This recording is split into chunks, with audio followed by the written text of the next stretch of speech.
کیا یہ سچ ہے کہ 3000 سے 6000 تک ہندو مندروں کو گرا کے مسجد میں بدلا گیا؟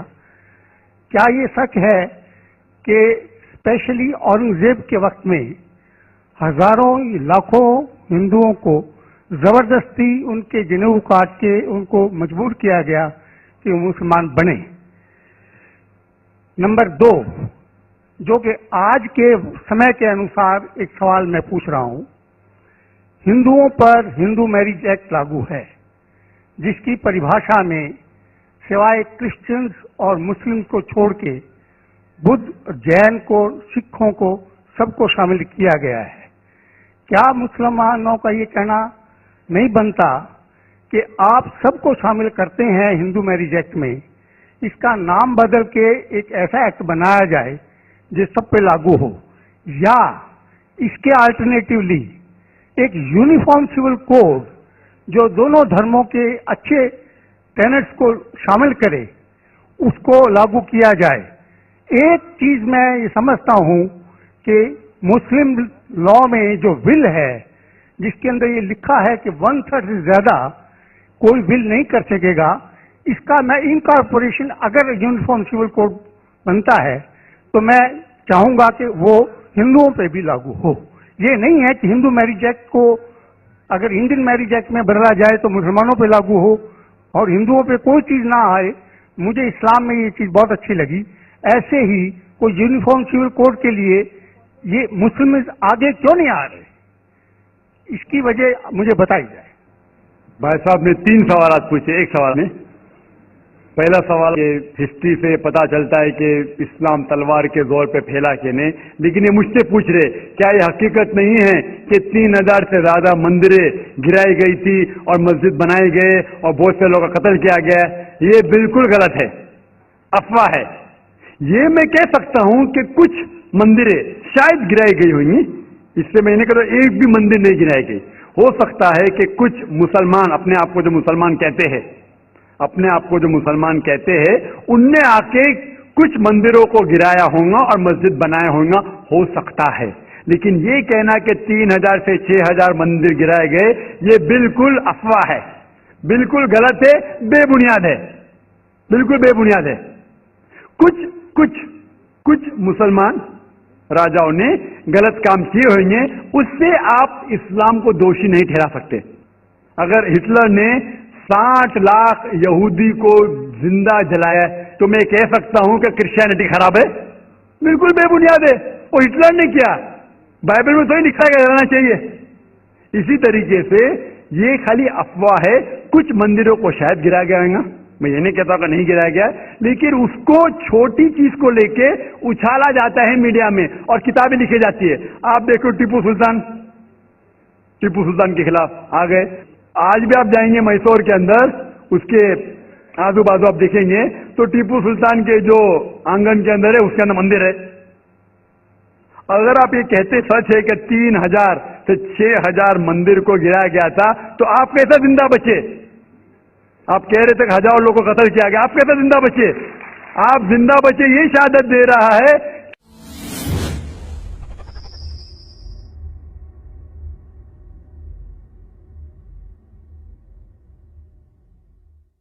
کہ مسلمان تلوار کے زور پہ نہیں پھیلا۔ اگر یہ سچ ہوتا تھا، آپ نے کہا ہزاروں لوگ کا قتل کیا، کچھ لوگ کا شاید قتل کیا گیا۔ دیکھو ہر مذہب میں there are black sheeps in every community. کچھ لوگ ہر مذہب میں خراب نکلتے ہیں، وہ مذہب کی غلطی نہیں، وہ مذہب کے ماننے والے کی۔ کرسچین میں آپ کو کچھ خراب لوگ ملیں گے، مسلمان میں ملیں گے، ہندو میں ملیں گے۔ ابھی آپ دیکھیں گے ہندوستان کے مسلمان کچھ لوگ ڈرگ میں ڈیل کرتے، ڈرگ میں دھندا کرتے۔ ڈرگ تو حرام ہے اسلام میں، کرتے تو ان کو دوش دینا چاہیے، اسلام کو نہیں۔ اسی طریقے سے آپ جو کہہ رہے ہزاروں لوگوں کا قتل کیا، یہ بالکل بے بنیاد چیز ہے، کچھ لوگ کا شاید کیا ہوگا۔ اور یہ ہی ثبوت ہے، میں نے میری تقریر میں کہا کہ 80% سے زیادہ غیر مسلم ہندوستان میں ہیں، یہ شہادت دے رہے ہیں کہ اسلام تلوار کے زور پہ نہیں پھیلا۔ آپ لوگ کو کیوں چھوڑا ان لوگ نے؟ آپ ان کے رشتہ دار تو نہیں تھے نا، آپ کو کیوں چھوڑا؟ 800 ملین 80 کروڑ غیر مسلم کو چھوڑا کیوں چھوڑا؟ اگر دمی تھا حکومت کی 1000 سال सब लोग को मुस्लिम बनाते थे। इससे ये जाहिर होता है कि इस्लाम तलवार के बलबूते पे नहीं फैला। कई लोग, कई गैर मुस्लिम इस्लाम से मुतासिर होके उन्होंने इस्लाम कबूल किया। तो ये कहना बिल्कुल गलत है। आपका दूसरा सवाल कि हमें क्या करना चाहिए, ये अलहदा लॉ नहीं होना चाहिए, सब एक ही कॉमन सिविल कोड होना चाहिए और सब मजहब की अच्छी चीजें लेके कॉमन सिविल कोड करना चाहिए। मैं आपके बिल्कुल साथ हूं। बाकी मुसलमान शायद आपके खिलाफ होंगे, मैं आपके साथ हूं। क्यों मैं साथ हूं आपके? पहला चीज, हम मुसलमान अगर दिगर मजहब के बारे में जानेंगे, कभी कॉमन सिविल कोड की बात आती, सबसे ज्यादा नारा मुसलमान गलत है। यह मुमकिन ही नहीं है, क्योंकि हिंदुस्तान में हिंदू मजहब के कितने फिरके हैं, यह मुमकिन ही नहीं है। मुसलमान तो सिर्फ 20% या 80% या 75% जो हिंदू लोग हैं, उसमें ही मुमकिन नहीं है। ये कॉमन सिविल कोड हिंदू लोग ही इसको फॉलो नहीं कर सकते। हिंदू मजहब में कितने मुख्तलिफ ग्रोह है। एक कहता है कि बेटी को जाना चाहिए, एक कहता है बेटे को जाना जायदाद, एक कहता है कि जितनी खेती है वो नहीं जा सकती बेटी को, दूसरा ग्रोह कहता है, कितने मुख्तलिफ ग्रोह है, हजारों। ये मुमकिन ही नहीं है पास होना, मुमकिन ही नहीं। मैं कहता हूं ये अफसोस की बात है कि हम मुसलमान जानते ही नहीं, हमको आवाज करने की जरूरत ही नहीं है।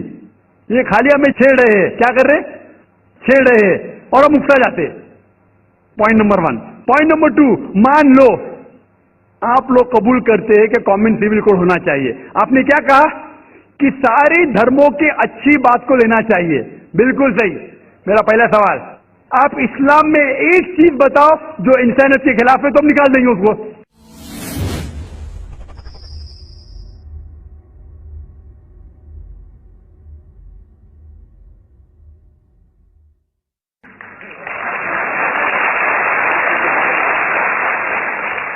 आपका ये कहना बिल्कुल सही है कि बाकी मज़ाहिब की अच्छी चीजें जो है, मिसाल के तौर पे मैंने तकरीर की similarities between Hinduism and Islam, तो जो अच्छी चीजें हिंदुइज्म की मैं ले चुका हूं।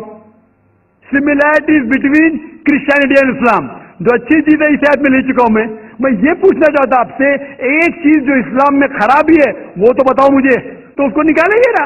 लेकिन मंच के ऊपर जब डिबेट होएगा इंशाअल्लाह मैं आऊंगा इंशाअल्लाह। हाँ, मंच पे जब डिबेट होएगा कि हम क्या करेंगे, हर मज़ाहिब की अच्छी चीज होंगी। तो मैं ये चाहता हूं कि इस्लाम की तरफ से उस मंच पे, उस स्टेज पे इंशाअल्लाह मैं आऊंगा। ये चैलेंज है। कोई भी शख्स हिंदुस्तान में हो, मिनिस्टर हों दो, कोई भी स्वामी हों दो, कोई भी शंकराचार्य हों दो, इंशाअल्लाह मैं तालिब इल्म हूं इस्लाम और दीगर मज़ाहिब का। मैं तस्लीम करता हूं कि डिबेट होना चाहिए, हक बात जो निकली, लेकिन उसके ऊपर अमल भी होना चाहिए। हक बात जो सबसे बेहतरीन है इंसानियत के लिए, उसके ऊपर अमल होना चाहिए। इसलिए जो आखिरी किताब जो अल्लाह सुब्हानहू व तआला नाज़िल की कुरान शरीफ, वो इंसानियत के लिए सबसे बेहतरीन किताब है, उसके ऊपर अमल होना ही चाहिए। आपका तीसरा सवाल, क्या ये हिंदू जो है इनहेरिटेंस के अंदर, ये इनहेरिटेंस जो होता है इस्लाम के अंदर, 1/3 हिस्सा, 1/3 हिस्सा हम विल में दे सकते हैं। देना जरूरी नहीं है, दे सकते हैं। इस्लाम के जो विल के अंदर जो आता है इनहेरिटेंस, वो कुरान की आयत है सूरह निसा की सूरह नंबर 4 आयत नंबर 11, 12 और 176। उसमें कहा गया है कि जो भी आपकी जायदाद है, अल्लाह सुब्हानहू व तआला कह चुका है कि आपके बेटे को बेटियों से डबल मिलेगा। आगे लिखा गया है आपके वालिदैन को 1/6 मिलेगा। सिर्फ अगर बच्चे हैं तो वालिद वालदा को दोनों को 1/6, अगर बच्चे नहीं है तो वालदा का 1/3। आगे बढ़ती आयत नंबर 12 पे लिखा है कि आपकी बीवियां जो आपके लिए छोड़ेंगी, अगर बच्चे नहीं आपको आधा मिलेगा, बच्चे हैं तो 1/4 मिलेगा। आप जो आपके बीवियां के लिए छोड़ते हैं, बच्चे नहीं तो उनको मिलेगा 1/4, 1/4, बच्चे हैं तो 1/8, 1/8। ये डिफिकल्ट है याद रखना, आप जाके रेफरेंस देख सकते हैं, सूरह निसा सूरह नंबर 4 आयत नंबर 11 से 12। और इसके बाद अगर आप किसको विल करना चाहते हैं अपनी जायदाद, मैक्सिमम 1/3, लेकिन ये विल जो करेंगे आप, ये इन लोगों में से नहीं होना चाहिए। आप नहीं कहते थे कि मैं मेरे बेटे से ज्यादा मोहब्बत करता हूं, बड़े बेटे से, इसलिए उसको ज्यादा दूंगा, ये बिल्कुल गलत है। लेकिन जो ये दायरे में नहीं आते हैं इनहेरिटेंस के, उनको आप 1/3 हिस्सा दे सकते हैं। आप कहते हैं آپ کو یہ چیز بہت پسند ہے, آپ بھی کرنا چاہتے ہیں, آپ کو کون روک رہا ہے؟ انڈین گورنمنٹ کے حساب سے آپ اگر ول کریں گے, کیا میں میرا 1/3 حصہ دینا چاہتا ہوں, کوئی بھی روک نہیں سکتا ہوں, میں بھی نہیں نا منسٹر بھی نہیں. اور پورا اگر فالو کرنا چاہتے سچا دھرم, آپ اسلام قبول کر سکتے, ہم آپ کو ویلکم کرتے. وآخر دعوانا الحمدللہ رب العالمین.